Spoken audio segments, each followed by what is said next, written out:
Assalamualaikum warahmatullahi wabarakatuh.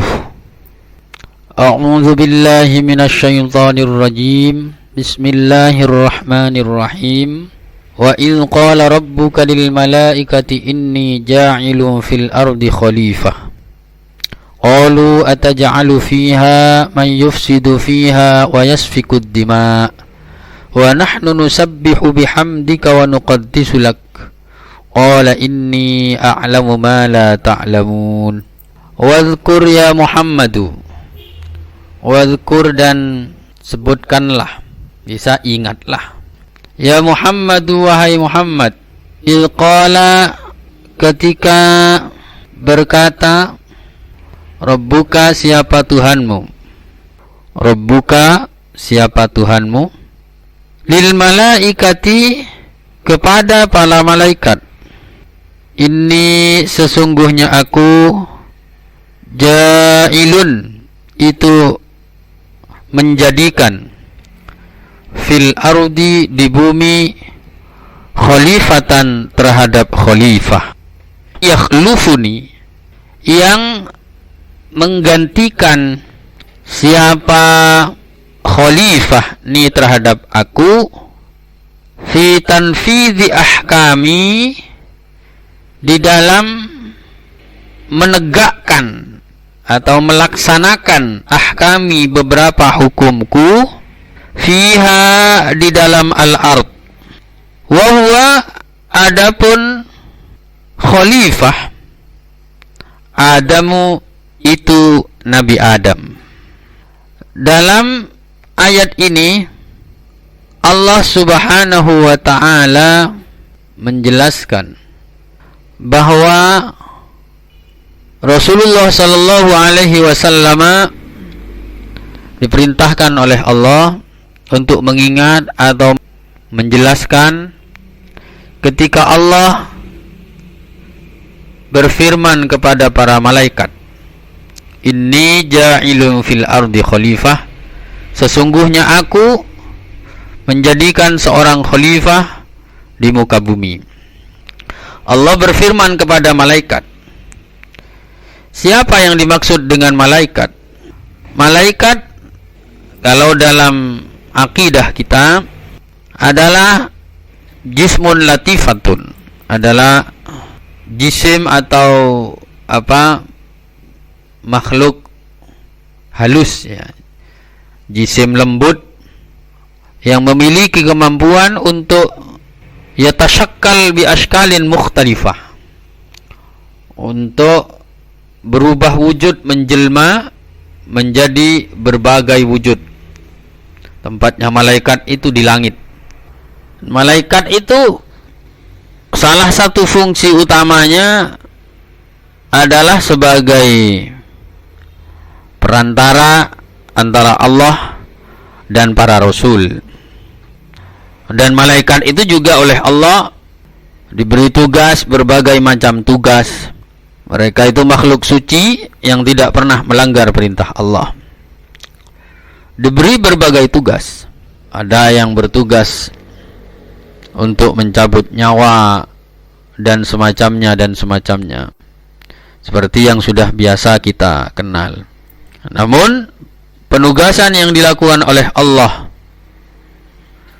kepada para malaikat itu tidak terjadi karena Allah Subhanahu wa ta'ala butuh kepada mereka. Tidak. Tapi itu semata-mata ya karena kebijaksanaan dan kehendak Allah, bagaimana Allah itu mengatur alam semesta ini. Jadi Allah Subhanahu wa ta'ala berfirman kepada malaikat, sesungguhnya aku menjadikan khalifah di muka bumi. Apa khalifah itu? Khalifah itu mana aslinya adalah pengganti. Manusia oleh Allah Subhanahu wa ta'ala ditunjuk untuk menjadi khalifah di muka bumi.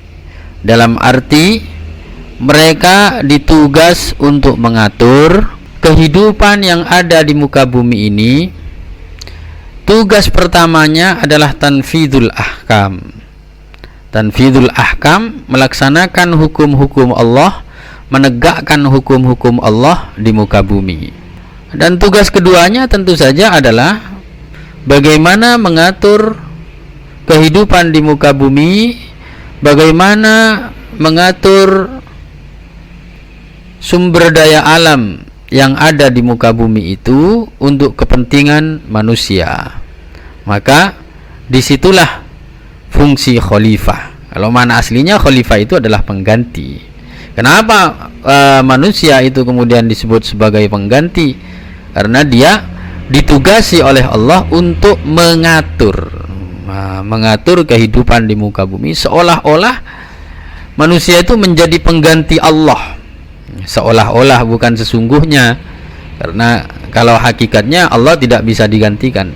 Melihat dari tugas dan fungsi manusia untuk mengatur kehidupan muka bumi itu, maka seolah-olah mereka itu menjadi khalifah dari Allah, orang yang ditugas dan mewakili Allah untuk mengatur muka bumi. Itu hanya seolah-olah, bukan hakikatnya.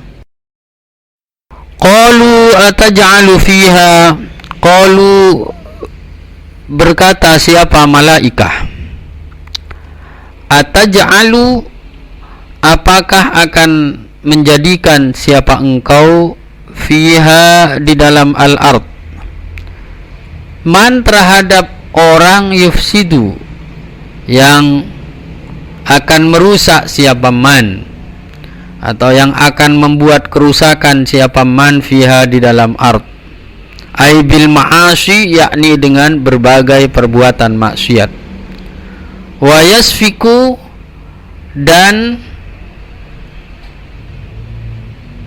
menumpahkan atau mengalirkan siapa man ad-dima'a, terhadap beberapa darah, ayyurikuha, yakni menumpahkan siapa man ha, terhadap dima, bil qatli, dengan membunuh, kama fa'ala, sebagaimana melakukan Banul Janni, siapa beberapa keturunan Jan atau jin, wa kanu, dan ada siapa Banul Jan, fiha, itu di dalam al-ard. Falamma afsadu, maka ketika membuat kerusakan siapa Banul Jan, arsala, maka mengutus atau mengirim Allah, siapa Allah, alaihim, atas Banul Jan, al malaikata, terhadap malaikat, fataraduhum, maka mengusir siapa malaikah, hum, terhadap Banul Jan, ilal jazairi, kepada beberapa pulau kecil, ilal jazairi, kepada beberapa pulau kecil, wal jibali, dan beberapa gunung.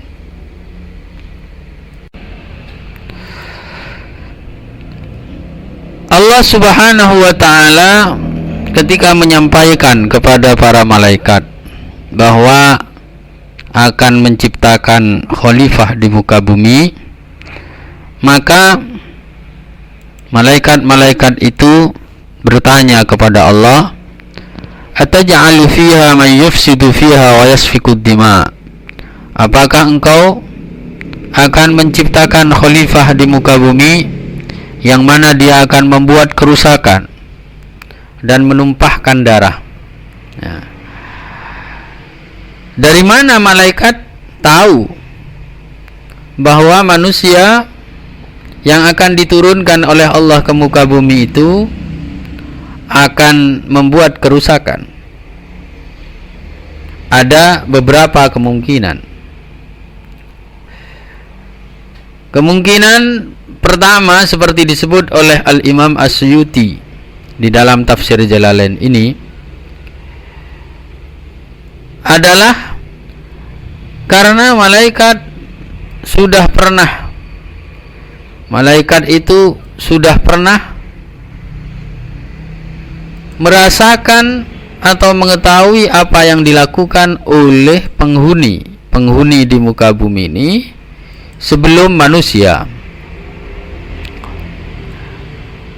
Seperti diterangkan di sini, Imam Suyuti menyatakan sebelum manusia itu menghuni muka bumi, sebelum Nabi Adam diturunkan ke bumi, bumi itu sudah dihuni oleh Banul Jan, keturunan dari Jan, yaitu bangsa jin. Ya. Bangsa jin, yang mana bangsa jin yang menghuni muka bumi sebelum manusia itu ternyata mereka melakukan banyak kemaksiatan dan melakukan pertumpahan darah serta perbuatan-perbuatan kerusakan yang lain.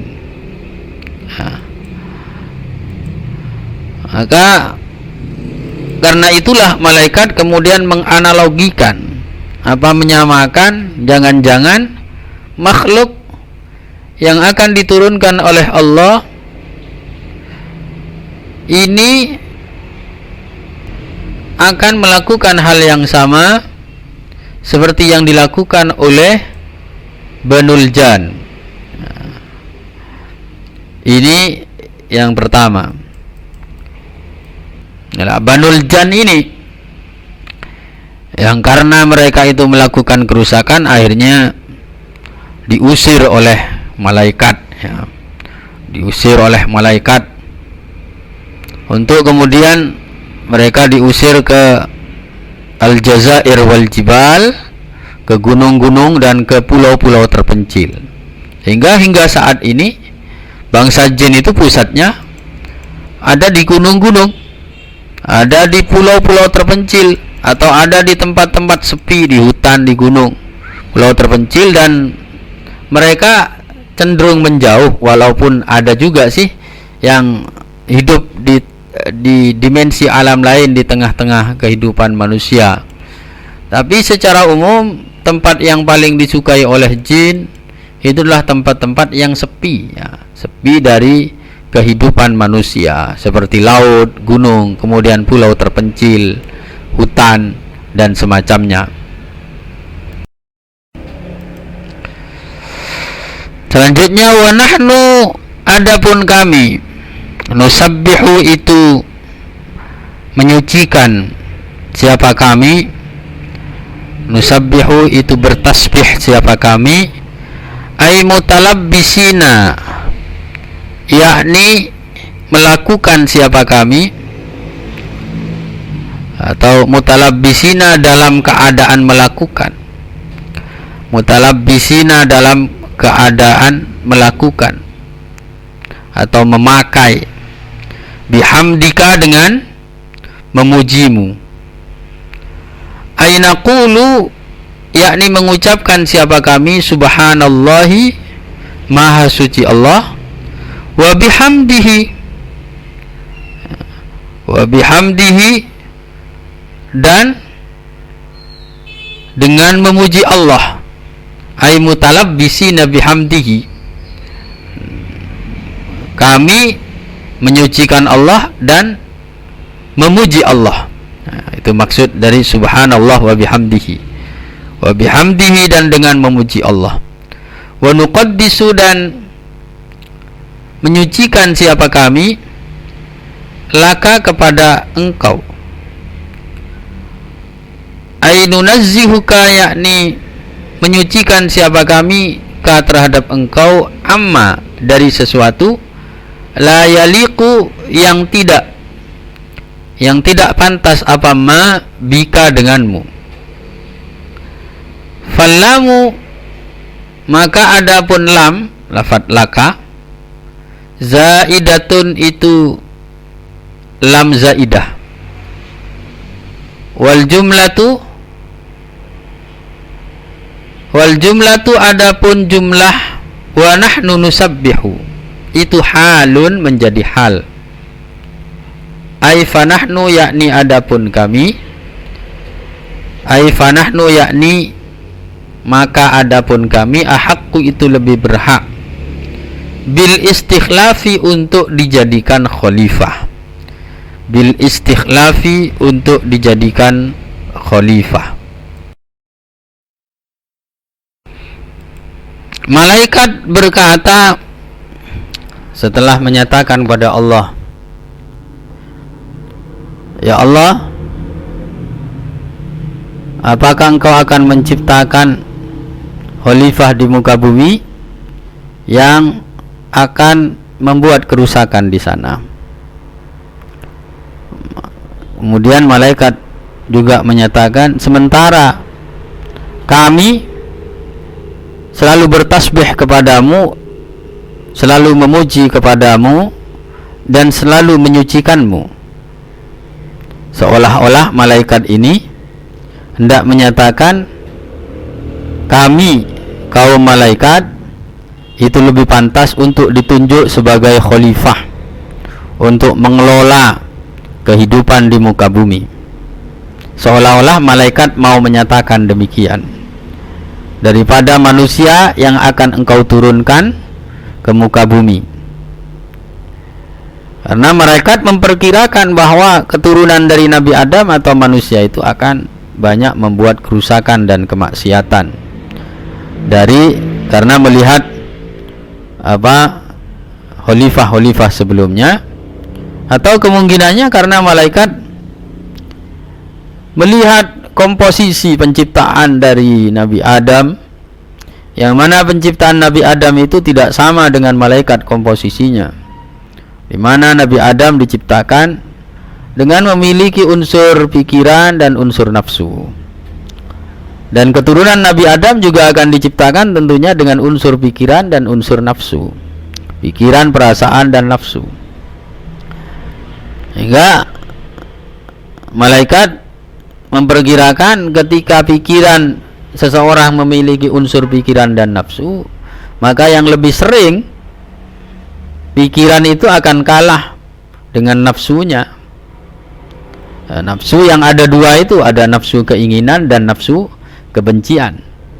Nafsu keinginan dan nafsu kebencian itu yang menurut perkiraan malaikat akan menyebabkan manusia hidup dengan serakah, yang menyebabkan manusia kemudian memuja nafsunya, sehingga dari situ muncul kebencian terhadap orang lain karena menginginkan monopoli. Sehingga dari nafsu kebencian dan keinginan itu akan muncul perseteruan di antara manusia, pertumpahan darah di antara manusia, dan muncul berbagai perbuatan maksiat yang akan dilakukan oleh manusia. Karena hal-hal yang dilarang oleh Allah Subhanahu wa taala itu justru banyak merupakan hal-hal yang diinginkan oleh nafsu manusia. Dan hal-hal yang diperintahkan oleh Allah Subhanahu wa taala itu banyak justru merupakan hal-hal yang tidak diinginkan oleh nafsu manusia. Maka karena itulah potensi manusia berbuat maksiat itu sangat besar, karena dia memiliki unsur nafsu, memiliki unsur keinginan, dan memiliki unsur kebencian di samping unsur akal pikiran. Karena itulah kemudian malaikat menyatakan, wa nahnu nusabbihu bihamdika wa nuqaddisu lak. Sementara kami ini selalu bertasbih, selalu beribadah, selalu mematuhi perintah-perintahmu, tidak pernah melanggar laranganmu, maka seharusnya kami itu lebih pantas untuk mengelola kehidupan di muka bumi.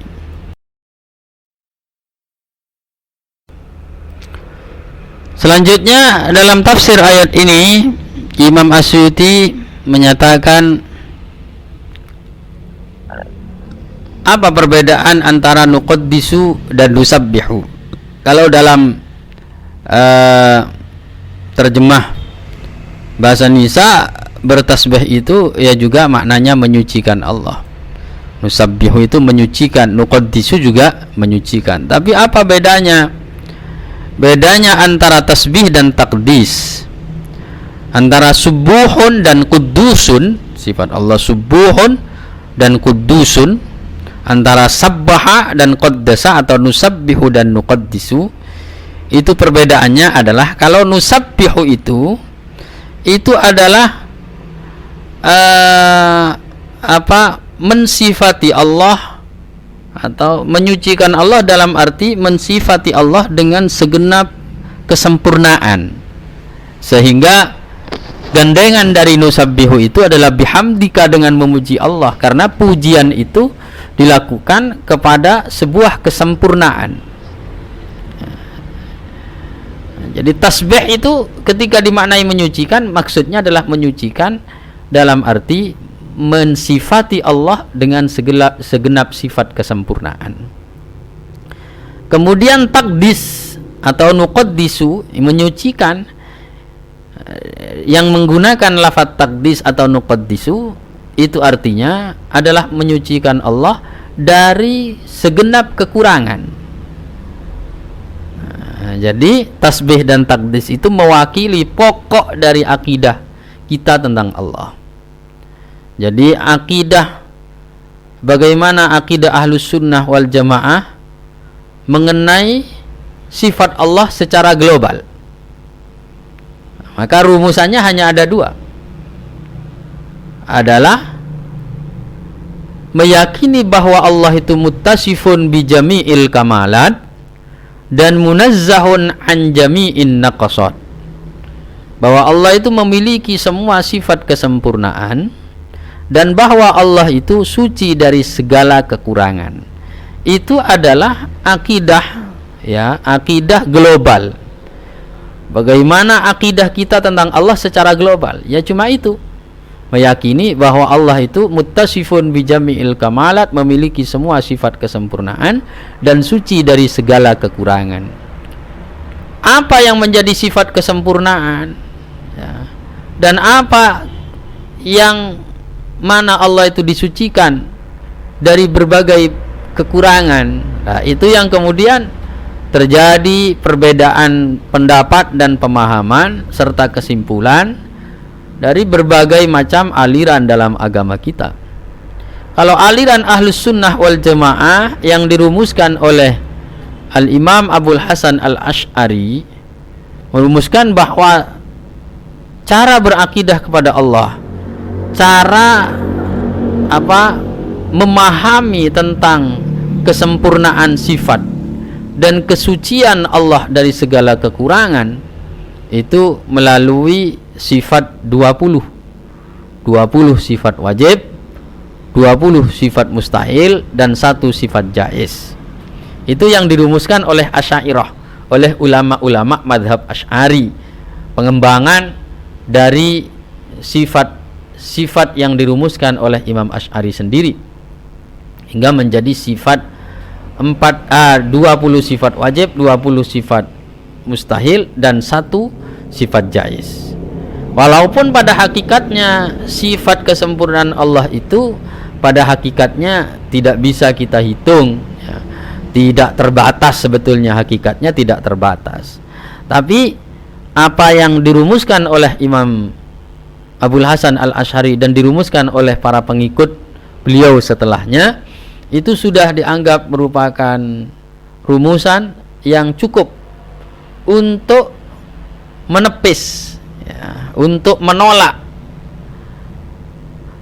berbagai faham yang salah yang berkembang di antara umat Islam mengenai zat Allah dan sifat Allah. Enggak ada wujud, qidam, baqa, mukhalafa lil hawadits, qiyamuhu binafsihi, wahdaniyat, kudrat, iradat, ilmu, hayat, sama, basar, dan kalam. Enggak.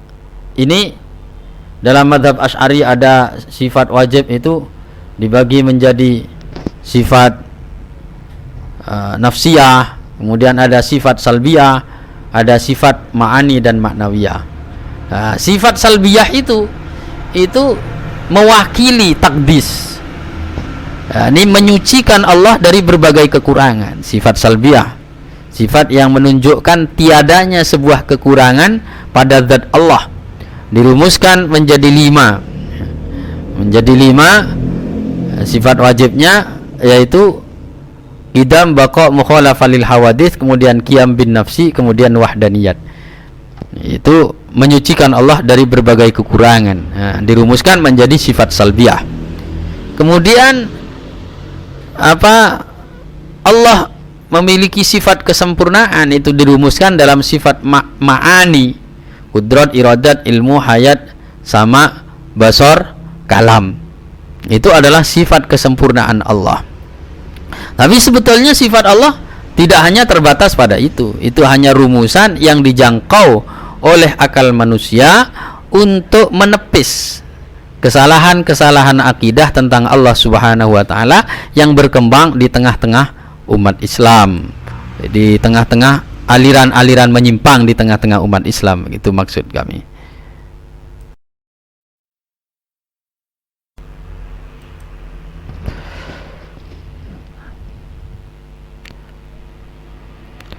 Selanjutnya qala berfirman, siapa Allahu Ta'ala, maha luhur siapa Allah atau maha tinggi siapa Allah. Ini sesungguhnya aku a'lamu itu mengetahui siapa aku, ma terhadap sesuatu la ta'lamuna yang tidak mengetahui siapa kalian, yakni minal maslahati berupa kemaslahatan, istikhlafi Adama di dalam menjadikan khalifah terhadap Nabi Adam, wa anna dzurriyyatahu dan sesungguhnya keturunan Adam fihim itu di dalam zurriyah, al-muti'u adapun orang yang taat atau patuh, wal asi dan orang yang durhaka atau bermaksiat. Fayazharu maka menjadi tampak al-adlu apa keadilan, bainahum di antara dzurriyyatihi. Faqalu maka berkata siapa malaikat, la yakhluqa tidak akan menciptakan Rabbuna siapa Tuhan kami khalqan terhadap makhluk, akrama yang lebih mulia alaihi menurut Allah, minna daripada kita, wala a'lamu dan tidak makhluk yang lebih tahu, yang lebih alim, lisabaqina karena lebih dahulunya kami,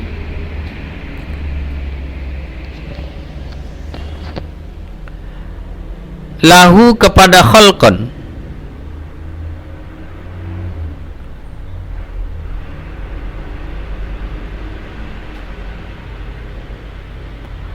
wa ru'yatina dan karena melihatnya kami, ma terhadap sesuatu, lam yarahu yang tidak melihat siapa khalq hu terhadap ma.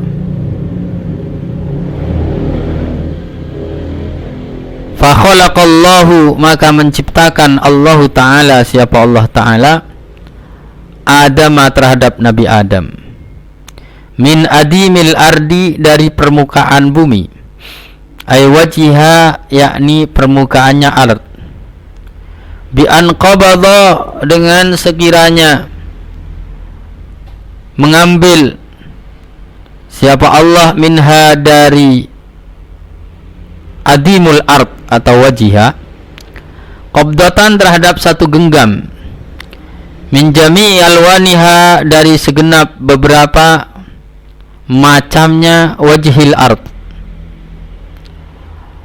wa ujinad dan diaduk apa qabdah bil miyahi dengan beberapa air al mukhtalifati yang bermacam-macam,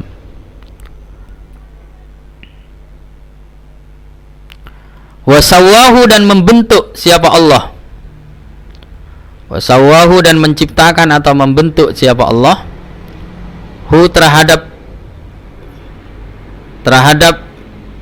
khalaq, ya, hu terhadap khalaq atau terhadap adonan tanah dicampur air.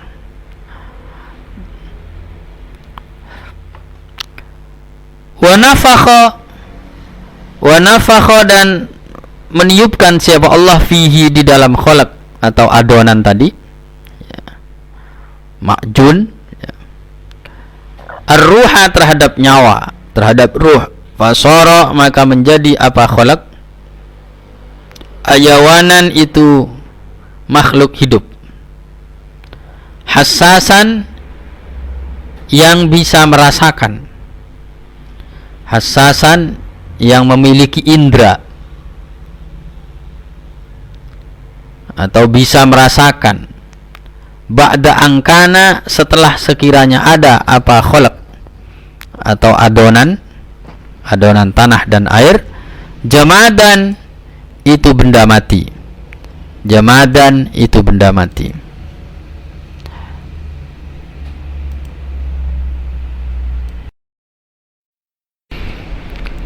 Ketika malaikat menyatakan, mengapa engkau ya Allah menunjuk keturunan Adam untuk menjadi khalifah di muka bumi, padahal kami selalu bertasbih dan mematuhimu? Maka Allah menjawab pertanyaan malaikat itu, inni a'lamu ma la ta'lamun, aku mengetahui apa yang tidak kalian ketahui. Bahwa Allah menakdirkan manusia sebagai khalifah di muka bumi itu karena ada tujuan, ada maslahah, ada kemaslahatan. Mengapa? Karena manusia itu yang punya potensi dengan segenap kelebihan dan kekurangannya yang diciptakan oleh Allah di sana. Maka manusia yang memiliki potensi untuk menerapkan hukum-hukum Allah di muka bumi. Bayangkan seandainya yang menjadi penghuni muka bumi itu adalah malaikat yang tidak pernah bermaksiat, maka akan banyak hukum-hukum Allah yang tidak terlaksana. Karena misalnya semuanya tidak ada yang melanggar, maka hukum tentang pelanggaran tidak akan terlaksana. Kalau misalnya malaikat yang menjadi khalifah di muka bumi, tentu saja kemudian tidak ada hukum bagaimana jika ada orang yang meninggalkan sholat, bagaimana jika ada orang melakukan pencurian, bagaimana hukum Allah jika ada orang melakukan perampokan, bagaimana hukum Allah jika ada orang melakukan perzinahan, bagaimana hukum Allah jika ada orang yang mengambil hak milik orang lain, bagaimana hukum Allah jika ada orang melakukan pembunuhan. Hukum-hukum ini tidak akan terlaksana jika misalnya yang menjadi khalifah di muka bumi itu adalah malaikat, yang mana malaikat itu tidak pernah bermaksiat. Allah menjadikan manusia sebagai khalifah di muka bumi, di mana manusia itu memiliki potensi untuk taat dan memiliki potensi untuk maksiat. Itu adalah karena ada misi tanfidul hukmi. Allah hendak menerapkan ajaran, ya, ajaran itu agar diterapkan di muka bumi. Ini ajaran pahala untuk orang yang patuh dan ajaran dosa, ajaran hukuman, ya, ajaran tentang hukuman untuk orang yang dosa. Kemudian ajaran bertaubat tentu saja tidak akan terlaksana jika tidak ada orang-orang yang berdosa. Maka disitulah dinyatakan al-maslahah. Memang kehidupan di muka bumi dibangun dengan dua sisi, tidak hanya satu sisi, penghargaan untuk orang yang patuh, tapi ada sisi lain hukuman untuk orang yang tidak patuh, serta kesempatan untuk bertaubat bagi orang-orang yang melakukan maksiat. Nah, karena itulah kemudian muka bumi ini ini bisa bisa terbangun seperti sampai saat ini, seperti sekarang ini, karena ada manusia-manusia yang punya ambisi. Seandainya manusia itu tidak punya nafsu dan tidak punya ambisi, maka bumi ini tidak akan terbangun seperti sekarang. Bumi ini bisa terbangun dengan segala kemajuannya dan segala pencapaian yang dicapai oleh umat manusia, itu karena manusia selain memiliki pikiran, mereka juga memiliki keinginan. Selain memiliki keinginan, mereka juga memiliki kebencian, sehingga jadilah kehidupan muka bumi seperti yang ada pada masa kita saat ini. Malaikat tidak mengetahui tentang tujuan itu, sehingga Allah menyatakan, inni a'lamu ma la ta'lamun, aku mengetahui apa yang tidak kalian ketahui. Bahwa malaikat itu makhluk yang suci, iya, tapi manusia bisa memiliki derajat melampaui malaikat. Para ulama kita menyatakan bahwa para nabi itu derajatnya lebih mulia daripada malaikat. Manusia bisa memiliki pengetahuan melebihi malaikat. Seperti nanti ketika Allah membuktikan itu melalui Nabi Adam. Akhirnya Allah, setelah malaikat bertanya demikian, maka Allah menciptakan Nabi Adam. Menciptakan Nabi Adam dari tanah yang dicampur dengan air, kemudian dibentuk dalam bentuk fisik manusia, kemudian disebulkan ditiupkan roh di sana, sehingga menjadi hidup, punya perasaan, punya indera, punya pikiran dan semacamnya. Itu setelah nafkhur ruh, setelah ditiupkan ruh kepada tanah bercampur air tadi yang sudah dibentuk oleh Allah. Itu setelah malaikat bertanya, maka Allah menciptakan yang seperti ini. Cukup sekian dulu ngaji kita hari ini, semoga besok bisa kita lanjutkan. Wallahu a'lam bissawab. Al-Fatihah. A'udzu billahi minasyaitonir rajim. Bismillahirrahmanirrahim. Alhamdulillahirabbil alamin. Ar-Rahmanir Rahim. Maliki yaumiddin. Iyyaka na'budu wa iyyaka nasta'in. Ihdinas siratal mustaqim. Siratal ladzina an'amta 'alaihim ghairil maghdubi 'alaihim waladdallin. Amin. Rabbana anfa'na bima 'allamtana. Rabbi 'allimna alladhi yanfa'una. Rabbi faqihna wa faqih ahlana wa qarabati lana fi dinina. Subhana rabbika rabbil izzati amma yasifun wa salamun alal mursalin walhamdulillahi rabbil alamin.